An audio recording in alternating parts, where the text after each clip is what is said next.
आज हम जो कहानी सुन रहे हैं उसका नाम है नेमत। तो आइए सुनते हैं ये कहानी। रोहन, अभी तक दूध खत्म नहीं किया तुमने? जल्दी करो। तुम्हारा रोज का नाटक है दूध न पीने का।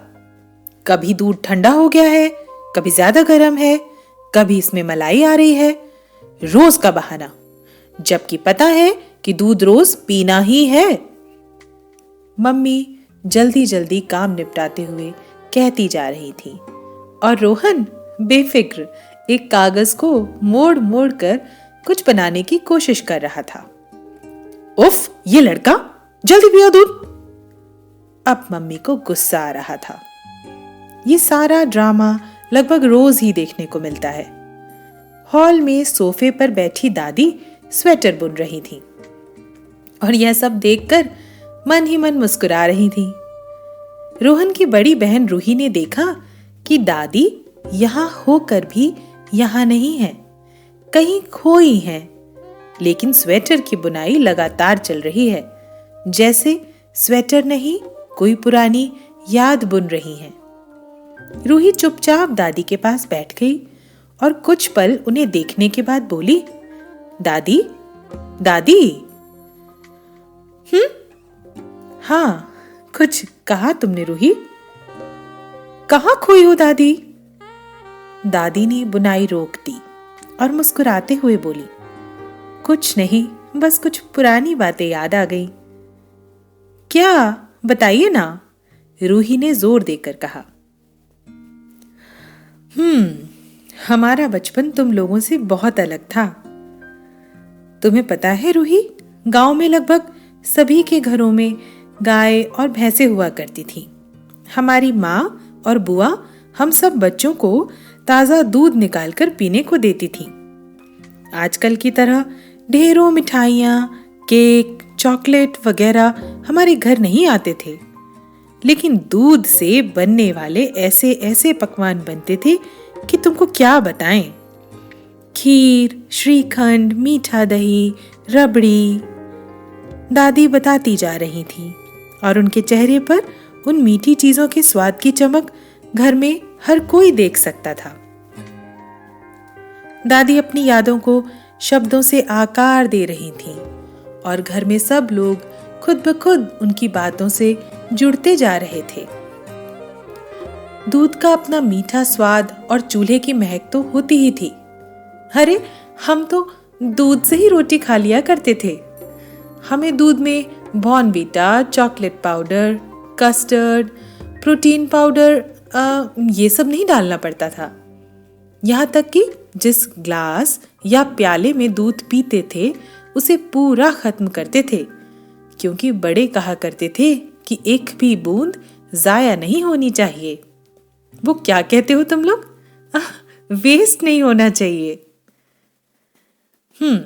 तो एक बार हमारे घर से कुछ दूरी पर खेत के किनारे एक गाड़िया लोहार परिवार कुछ दिन के लिए रुका।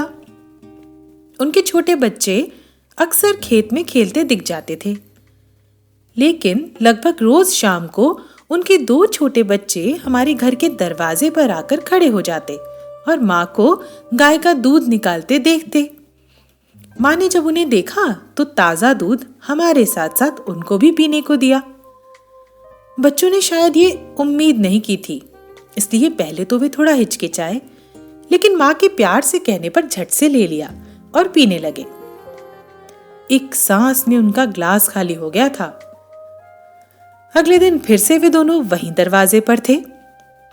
ऐसा करीब 7-8 दिन चला और उसके बाद एक शाम उन बच्चों के साथ एक औरत भी आई।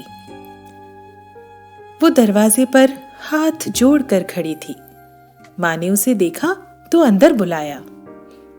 वह औरत अब भी हाथ जोड़े खड़ी थी और उसकी आंखों में नमी थी। वह बोली, बीबी जी, हमारे बच्चों के लिए आप जो की हैं उसके लिए आपका बहुत बहुत आभार। माँ ने सुना तो कहा, ऐसा तो हमने कुछ नहीं किया। आपको नहीं पता बीबी जी, हमारे बच्चों को कभी हम ठीक से दूध और खाना खिला नहीं पाते हैं।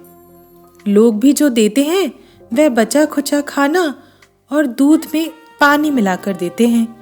इसलिए बच्चे यह तक नहीं जानते कि असल में दूध कैसा लगता है।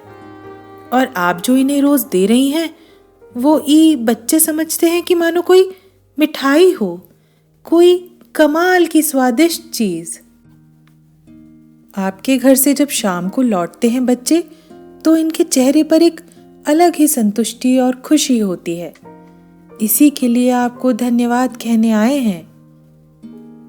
बीबी जी, जो आपके पास है और आप जो बांट रही हैं वे सबकी किस्मत में नहीं होता।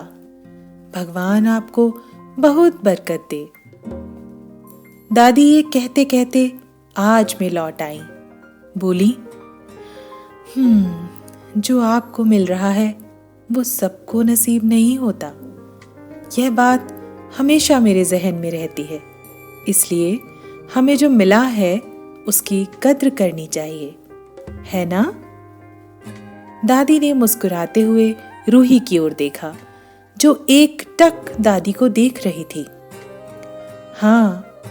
हाँ दादी, बिल्कुल सही बात है।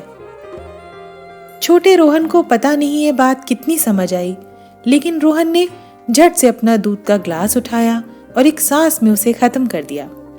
यह देखकर मम्मी ने रोहन को प्यार से गले लगा लिया और धीरे से कहा, शाबाश रोहन, मेरा समझदार बच्चा।